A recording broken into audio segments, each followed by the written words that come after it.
Hello friends, আমি অমৃতা। স্বাগতম জানাই আমার অমৃতাস ব্লগ চ্যানেলে। আজকে আমি বানিয়ে নিলাম হোলি স্পেশালে রাবড়ি মালপোয়া। রাবড়ি মালপোয়ার জন্য প্রথমে যেটি করতে হবে সেটি হলো একটি পাত্রের মধ্যে দুধ দিয়ে সেটিকে জাল দিয়ে দিতে হবে। তার মধ্যে পরিমাণ মতো এলাচ এবং পরিমাণ মতো চিনি দিয়ে ভালো করে ঘেঁটে নিতে হবে মিশ্রণটি ঘন হয়ে যাবার পর 2-4টি কেশরের দানা দিয়ে নামিয়ে দেন।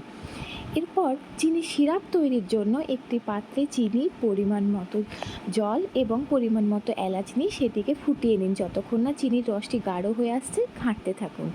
এবারে মালপোয়া বানানোর জন্য একটি ব্যাটার তৈরি করে নিতে হবে। তাতে নিতে হবে ময়দা, পরিমাণ মতো সুজি, পরিমাণ মতো নুন এবং কয়েকটি মৌরির দানা স্বাদের জন্য। এবারে ব্যাটারটি তৈরির জন্য লিকুইড মিল্ক দিয়ে সমানে ঘেঁটে নিতে হবে যতক্ষণ না ব্যাটারটি পুরু হয়ে আসছে।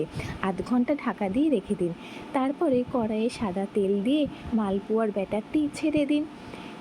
ওলট পালট করে ব্রাউন যতক্ষণ না হয়ে আসছে সেটিকে ভাজতে থাকুন এবং করে রাখা চিনির রসটাতে তুলে দেন সেই মালপোয়াটি।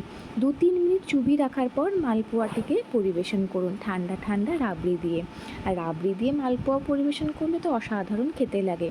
আপনারা আপনাদের স্বাদ মতো দিতে পারেন ড্রাই ফ্রুটস। আমি এখানে ড্রাই ফ্রুটসে ব্যবহার করেছি আমন্ড ও পেস্তা। আপনারাও দিতে পারেন।